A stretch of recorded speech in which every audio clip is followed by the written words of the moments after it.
नमस्कार सभी को, मैं रमनीत गौतम आप सभी का स्वागत करता हूं 12th क्लास फिजिक्स की क्लास में। तो जैसा कि आप सभी जानते हैं, इलेक्ट्रिक फील्ड से रिलेटेड आपके डेरिवेशंस मैंने आपको कराए थे। 4 टॉपिक उसके हो चुके थे। आइए आज की क्लास में नेक्स्ट टॉपिक की ओर चलते हैं। हेडिंग है continuous charge distribution. Continuous charge distribution आप समझ रहे हैं। आप कंटिन्यूअस समझते हैं। चार्ज क्या होता है आप फर्स्ट चैप्टर में पढ़ रहे हैं, शुरुआत में आपने पढ़ा है, मैंने आपको बताया था चार्ज क्या होता है। और डिस्ट्रीब्यूशन एक नॉर्मल वर्ड है, आप सभी जानते हैं, बंटवारा या वितरण, है ना। और कंटिन्यूअस का अर्थ होता है लगातार।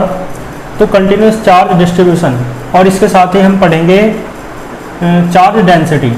एक हेडिंग इसके साथ ही पढ़ेंगे चार्ज डेंसिटी। ठीक है, बिल्कुल बेसिक टॉपिक है ये वाला आज का।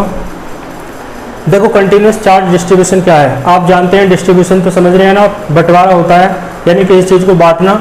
और किसे बांट रहे हैं आप? चार्ज को बांट रहे हैं। तो चार्ज को आप बांट रहे हैं और कैसे बांट रहे हैं? कंटिन्यूअस। मान लो कोई बॉडी है तो उसे चार्ज दिया जा रहा है, मान लो। तो किसी बॉडी को जब चार्ज दिया जाता है, तो जैसे मार्कर ही है, आप इसे चार्ज दे रहे हैं, तो इसके किसी भी पॉइंट को बिना चार्ज दिए ना छोड़ें।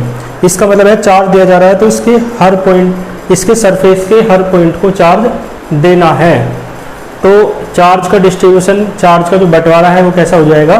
कंटिन्यूअस। कंटिन्यूअस का मतलब है इस पॉइंट पर भी है, इस पर भी है, इस पर भी है, हर पॉइंट पर चार्ज इक्वली क्या हो गया है? डिस्ट्रीब्यूट हो गया है। ठीक है, आगे देखें।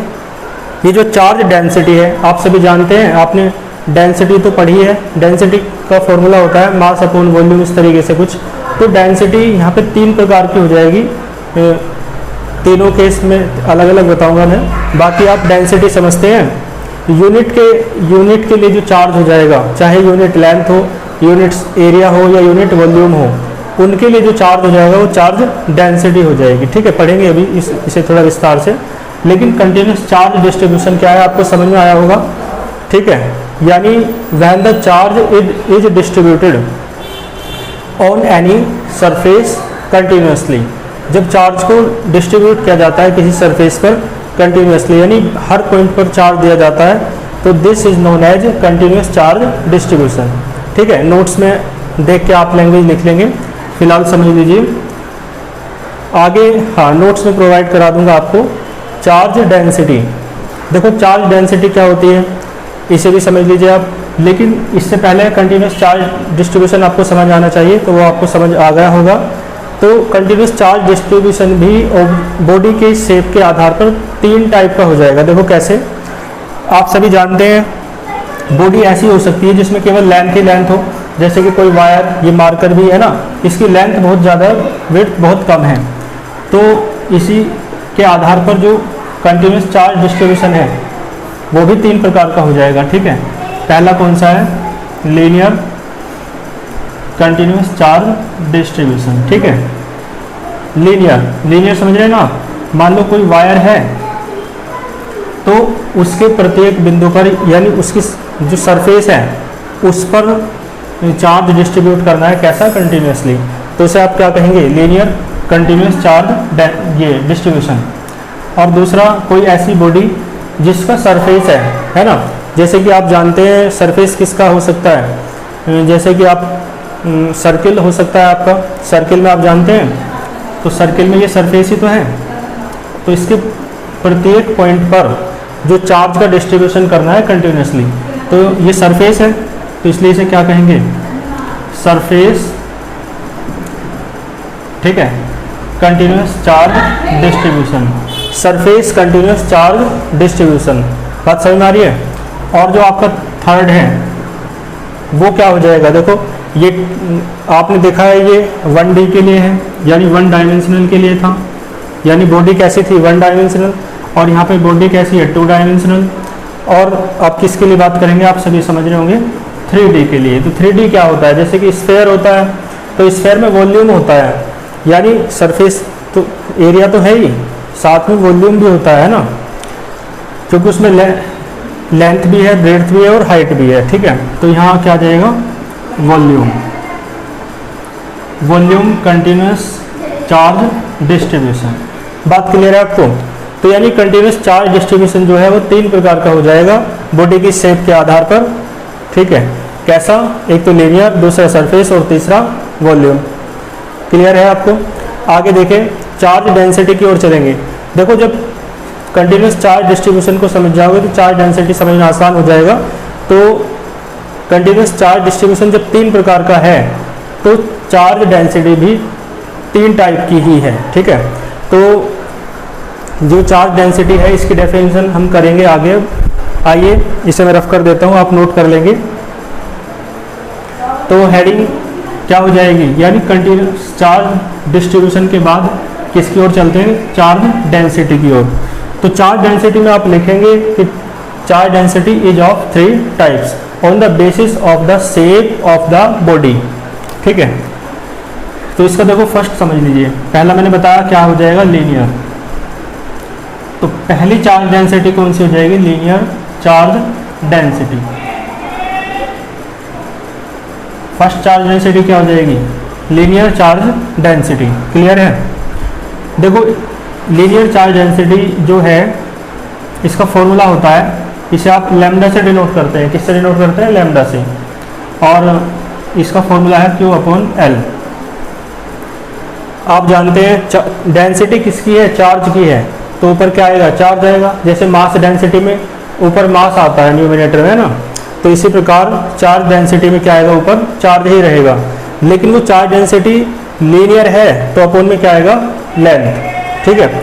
अपोन में लेंथ आएगी, तो इसे किससे डिनोट करते हैं, लैम्डा से। तो देखो अब इसकी डेफिनेशन तो बनानी कोई बड़ी बात है नहीं, मैंने बता रखा है आपको। नीचे वाली क्वांटिटी को आप 1 मान लें तो क्या हो जाता है, डेफिनेशन बन जाती है। तो देखो डेफिनेशन कैसे बन जाएगी, देखो यानी जो चार्ज है, देखो यदि L की जगह 1 पुट कर दिया जाए तो Q किसके बराबर हो जाएगा, लैम्डा के बराबर हो जाएगा। यानी इफ़ L कितना हो, 1 मीटर हो, है ना, तो लैम्डा किसके बराबर हो जाएगा, Q के। क्लियर है?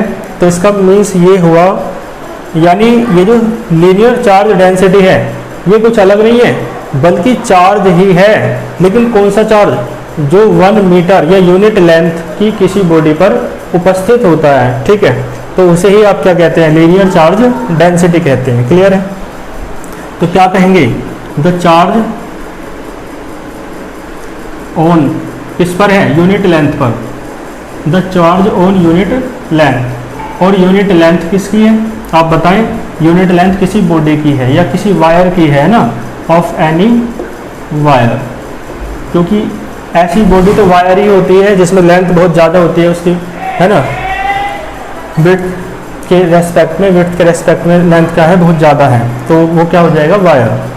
तो देखो the charge on unit length, क्योंकि ये जो Q है वो चार्ज है किस पर है, यूनिट लेंथ पर। L को 1 मीटर माना तभी तो यूनिट लेंथ होगा, और यूनिट लेंथ किसकी है, किसी वायर की। तो इसे ही आप क्या कहेंगे, इज नोन एज, इसे ही आप क्या कहते हैं, क्लियर है, लीनियर चार्ज डेंसिटी। फिर उसके बाद नेक्स्ट लाइन में लिख देंगे आप, it is denoted by lambda. और फिर बताना पड़ेगा आपको Q क्या है, L क्या है। तो नेक्स्ट लाइन से लिखेंगे, if Q be the charge, है ना। यहाँ पे ये नहीं लिखना कि ऑन यूनिट लेंथ, आप क्या लिखना है, if Q be the charge on small l length, क्योंकि L बताना है ना क्या है, on small l length of the wire. Clear है? तो then linear charge density, next line में फॉर्मूला देखेंगे और बॉक्स में बंद कर देंगे, लैम्डा इज इक्वल्स टू क्या होता है, Q/L। क्लियर है?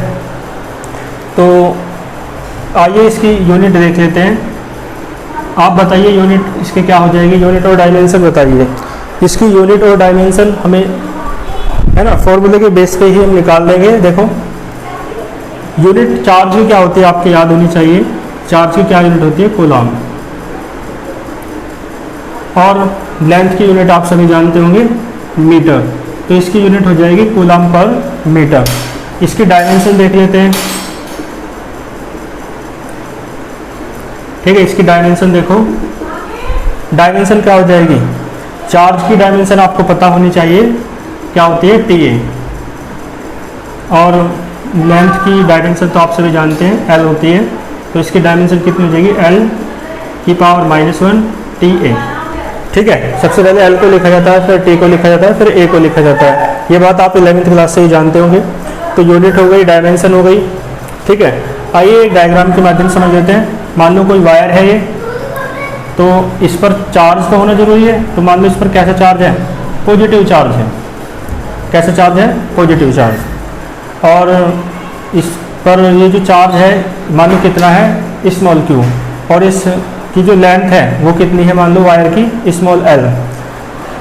तो देखो स्मॉल के लिए यदि आ जाए तो क्या करेंगे, स्मॉल लेंथ एलिमेंट, देखो पूरे की लेंथ तो l है, लेकिन इस छोटे से पार्ट की जो मान लो लेंथ है वो कितनी है dl, और इस छोटे से पार्ट पर जो चार्ज है वो मान लो कितना है dq। तो यदि स्मॉल के लिए आ जाए लैम्डा लिखने के लिए फॉर्मूला, तो क्या हो जाएगा भाई, चार्ज स्मॉल है क्योंकि लेंथ भी कैसी है स्मॉल, तो फॉर्मूला वही है, बस उसके आगे क्या लग जाएगा dq अपॉन dl। तो लैम्डा बराबर क्या हो जाएगा dq अपॉन dl। क्लियर है। तो ये आपका क्या था, लीनियर चार्ज डेंसिटी। ठीक है, इसे आप वीडियो को पॉज करके अपने हिसाब से नोट कर लेंगे। लेक्चर देखते समय आप रफली नोट किया करें, और बाद में फिर PDF नोट्स में डालूंगा ग्रुप में, तो उसकी और लेक्चर में जो लेक्चर करते समय आपने जो नोट्स बनाए हैं रफली, उन दोनों के कॉम्बिनेशन से अपने फेयर नोट्स बनाया करें। ठीक है, और जो टॉपिक पढ़ाया करूं अच्छी बात है, तो उसे आप बुक से भी पढ़ लें तो बहुत ही अच्छी बात है। बुक आप सभी के पास होनी चाहिए, कुमार मित्तल वाली बुक है ना, तो आप ले लें उसे और उससे अच्छे से स्टडी करें। देखो क्योंकि पास ही थोड़ी ना होना है, आगे कंपटीशन भी तो निकालने हैं, IIT नीट कुछ तो आप करना चाहते होंगे, NDA CDS। आइए देख लेते हैं, लीनियर चार्ज डेंसिटी के बाद सेकंड डेंसिटी की ओर चलते हैं। बिल्कुल इसी के जैसा है मामला, है ना, थोड़ा सा चेंज करता हूँ। देखो नंबर सेकंड हो जाएगा, तो इसे कहते हैं आप सरफेस चार्ज डेंसिटी। क्या कहते हैं, सरफेस चार्ज डेंसिटी। देखो सरफेस चार्ज डेंसिटी आपको पता है, यानी अब जो चार्ज का डिस्ट्रीब्यूशन होना है ना, वो कहाँ होना है, सरफेस पर होना है। जैसे मैंने बताया आपको, किसी सर्किल का सरफेस होता है, या ये भी तो एक सरफेस है, व्हाइट बोर्ड का जो ये सरफेस है, ये भी तो एक सरफेस है ना। तो यहाँ पे क्या आ जाएगा, सरफेस का एरिया होता है, तो यहाँ पे बस एरिया आ जाएगा, और इसे लैम्डा से डिनोट नहीं करते, इसे करते हैं सिग्मा से। ठीक है, इस सिंबल को आप जानते होंगे, इसे सिग्मा कहते हैं, है ना, छोटा सिग्मा है ये, एक सिग्मा वो होता है ये वाला, ये बड़ा सिग्मा है। तो सिग्मा बराबर क्या होता है, हाँ इसे इस तरीके से बना सकते हो आप, है ना, बनाने का अपना अपना तरीका है। तो सिग्मा बराबर क्या होता है, Q अपॉन A। तो सिग्मा बराबर Q अपॉन A, इसे क्या कहते हैं, सरफेस चार्ज डेंसिटी। तो इसकी डेफिनेशन उसी प्रकार दी जा सकती है, लेकिन यहाँ पे एरिया को 1 मानना है। तो एरिया 1 मीटर स्क्वायर यदि हो जाए, तो देखियो सिग्मा किसके बराबर हो जाएगा, सिग्मा हो जाएगा Q के बराबर। यानी ये जो सरफेस चार्ज डेंसिटी है ना, ये कुछ अलग नहीं है, बल्कि उस चार्ज के बराबर ही है जो किसी बॉडी के ऊपर है, लेकिन उस बॉडी का एरिया कितना होना चाहिए, 1 मीटर स्क्वायर। यानी यूनिट एरिया की किसी बॉडी के सरफेस के ऊपर जो भी चार्ज उपस्थित होता है, उसे आप क्या कहते हैं, सरफेस चार्ज डेंसिटी। क्लियर है। इसे स्मॉल इसे किससे डिनोट करते हैं, सिग्मा से, और सिग्मा का फॉर्मूला क्या है, Q अपॉन A। तो देखो यहाँ क्या आ जाएगा, लैंग्वेज थोड़ी सी चेंज होगी। देखो क्या हो जाएगा, the charge on unit length, तो लेंथ के प्लेस पे बताओ क्या आ जाएगा, बस बहुत आसान है, एक समझने के बाद बाकी दोनों समझने बहुत आसान है। तो the charge on unit area आ जाएगा, बस the charge on unit area of any, यहाँ पे वायर नहीं कहेंगे, है ना, कोई बॉडी कह दो, है ना, of any body. The charge on unit area of any body is known as, इसे क्या कहते हैं, surface charge density. Next line से लिखेंगे आप, it is denoted by sigma. Next line में फिर आप बताएंगे कि if small q be the charge on the body of area capital A।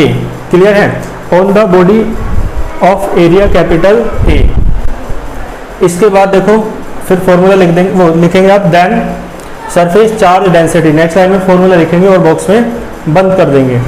इसके बाद देखो यूनिट देख लीजिए, अब एरिया है तो एरिया का फॉर्मूला आप सभी जानते हैं, L इंटू बी होता है, तो इसकी भी मीटर यूनिट, इसकी भी यूनिट मीटर, तो मीटर का क्या हो जाएगा, स्क्वायर। यानी एरिया की यूनिट आप सभी जानते हैं मीटर स्क्वायर होती है, तो मीटर स्क्वायर इसका है ना, और यहाँ पे क्या आ जाएगा डायमेंशन में एल स्क्वायर, तो यहाँ पे जो पावर -1 थी कितनी हो जाएगी, -2, ठीक है। और इस डायग्राम को बदलना पड़ेगा, डायग्राम उसका देख लीजिए आप, सरफेस चार्ज डेंसिटी को। देखो इसके लिए मान लो कुछ भी ले सकते हो, कोई सर्किल ले सकते हो, है ना, स्क्वायर ले लो कोई, इस तरीके से। मान लो इसका एरिया कितना है ए, और इस पर जो चार्ज है, देखो चार्ज है मान लो पॉजिटिव, इस तरीके से, तो वो मान लो कितना है, स्मॉल क्यू। लेकिन हमें स्मॉल के लिए करना है, तो देखो मान लो इसका पार्ट है छोटा सा, है ना, तो इसका एरिया मान लो डी ए है, तो इस पर चार्ज भी कम होगा, मान लो कितना है, डी क्यू। तो स्मॉल के लिए जो हो जाएगा सरफेस चार्ज डेंसिटी, वो क्या हो जाएगी, बस डी डी लग जाएगा शुरुआत में, तो D Q upon D A. Clear है? तो ये थी आपकी सरफेस चार्ज डेंसिटी। आइए इसके बाद चलते हैं किसकी ओर, इसे आप वीडियो को पॉज करके अपने तरीके से नोट कर लेंगे। इसके बाद चलते हैं थर्ड पे, जिसका नाम क्या हो जाएगा, आप बता सकते हैं। इसका नाम हो जाएगा, बोलो, इसका नाम क्या हो जाएगा, वॉल्यूम, वॉल्यूम चार्ज डेंसिटी, ठीक है। थर्ड क्या हो जाएगा, वॉल्यूम चार्ज डेंसिटी। और इसे सिग्मा से डिनोट नहीं करते, किससे करते हैं, रो से, रो से डिनोट करते हैं इसे। तो रो बराबर क्या हो जाएगा, क्यू अपॉन ए, ए नहीं, यहाँ से एरिया था पहले, अब क्या आ जाएगा, वॉल्यूम, तो रो बराबर हो जाएगा क्यू अपॉन वी। इसके बाद देखो रो बराबर क्यू अपॉन वी हो जाएगा, और इसके बाद क्या करना है देख लेते हैं। तो इसका फॉर्मूला क्या हो जाएगा, आप समझ सकते हैं, रो बराबर क्यू अपॉन वी, ठीक है। वॉल्यूम चार्ज डेंसिटी रो बराबर क्यू अपॉन वी। इसी प्रकार करना है, यहाँ पे देखो यदि वी बराबर क्या हो जाए, वी बराबर हो जाए 1 मीटर क्यूब, वॉल्यूम का जो यूनिट है वो मीटर क्यूब होती है, तो देखो रो किसके बराबर आ जाएगा, सिग्मा के, और रो किसके बराबर आ जाएगा, क्यू के। यानी वॉल्यूम चार्ज डेंसिटी कुछ अलग फिजिकल क्वांटिटी नहीं है, बल्कि वो क्या है वास्तव में, एक चार्ज ही है। कौन सा चार्ज, जो किसी बॉडी पर है, लेकिन उस बॉडी का वॉल्यूम कितना होना चाहिए, 1 मीटर क्यूब। यानी यूनिट वॉल्यूम की किसी बॉडी पर जो भी चार्ज पाया जाता है, उपस्थित होता है, उसे ही आप क्या कहते हैं, वॉल्यूम चार्ज डेंसिटी। क्लियर है? तो देखो the charge on unit, area के प्लेस पर क्या आ जाएगा, बस एरिया के प्लेस पर यहाँ पर क्या आ जाएगा, वॉल्यूम। तो ये हो जाएगा the charge on unit volume of any body is known as volume charge density, ठीक है। नेक्स्ट लाइन से आप लिख देंगे it is denoted by rho. Rho तो समझते होंगे ना आप, RHO है ना, ये भी एक लेटर है ग्रीक। तो नेक्स्ट लाइन से बताना पड़ेगा आपको क्यू क्या है, वी क्या है, तो आप क्या कहेंगे, if small Q be the charge on capital on any body of volume capital V, then volume charge density rho बराबर हो जाएगा क्यू अपॉन वी। क्लियर है? फिर फॉर्मूला लिखेंगे, आप बॉक्स बंद कर देंगे, और यूनिट देख लीजिए, यहाँ पे क्या आ जाएगा, आप समझ सकते हैं, मीटर की पावर 3 हो जाएगी, क्योंकि वॉल्यूम में L into B into H और आ जाता है, और यहाँ पे भी पावर 3 हो जाएगी। तो यहाँ देखो इसकी डायमेंशन हो जाएगी L to the power -3 T into A. Clear है? और देखो इसका डायग्राम देख लेते हैं, ये डायग्राम किस तरीके से हो जाएगा। देखो इसके लिए 3D डायग्राम बनाना पड़ेगा कोई, और आप सभी जानते हैं 3D जो डायग्राम है, एक क्यूब बना लो, है ना, 3D डायग्राम क्या बना लो, एक क्यूब, इस तरीके से। अब देखो इस पर चार्ज होगा, ठीक है, चार्ज तो होना ही है, क्योंकि चार्ज डेंसिटी कब होगी, कब निकालेंगे, जब चार्ज का डिस्ट्रीब्यूशन होगा। कैसा, कंटिन्यूस चार्ज डिस्ट्रीब्यूशन। तो मान लो इसका जो वॉल्यूम है v है, और इस पर जो चार्ज है वो कितना है, स्मॉल q। तो इसमें से देखो एक छोटा सा पार्ट इसका होना चाहिए, तो एक छोटा सा पार्ट देख लो, मान लो ये इसका एक छोटा पार्ट है, ठीक है, यानी इसके भीतर इसका एक छोटा पार्ट। तो मान लो ये भी क्या है, मतलब ये भी क्या होगा, ये क्यूब है तो ये भी क्यूब होगा, और इसका एरिया मान लो d, इसका जो वॉल्यूम है वो कितना है, मान लो dv, और इस पर जो चार्ज है वो कितना मान लेंगे, dq। तो जो वॉल्यूम चार्ज डेंसिटी है रो बराबर स्मॉल के लिए, स्मॉल एलिमेंट के लिए कितना आ जाएगा, d क्या आ जाएगा, dq, बस, है ना, फॉर्मूला यही रहेगा, बस d लग जाएगा, क्योंकि d का मीन्स, d किसे सूचित करता है, किसे इंडिकेट करता है ना, स्मॉल को। तो रो बराबर कितना जाएगा, D Q upon D V. तो यानी ये आपकी तीनों, फिर ये चार्ज डेंसिटी मैंने आपको करा दी है और कंटिन्यूस चार्ज डिस्ट्रीब्यूशन क्या होता है वो भी करा दिया है। साथ का साथ आप है ना अच्छे से पढ़ते चलें और लर्न भी करते चलें, क्लियर है। बाकी कोई प्रॉब्लम हो तो आप व्हाट्सएप पे बता सकते हैं, है ना, और कमेंट बॉक्स में बता सकते हैं, ठीक है। और पढ़ते रहें और जो जो क्लास अटेंड करें अपनी अटेंडेंस जरूर लगवाएं कमेंट्स के रूप में, ठीक है, ताकि पता चले कि कौन कौन पढ़ रहा है, ठीक है। इसलिए कमेंट्स जरूर किया करें और उससे एक मोटिवेशन भी मिलता है, ठीक है। मिलते हैं नेक्स्ट वीडियो में। All the very best.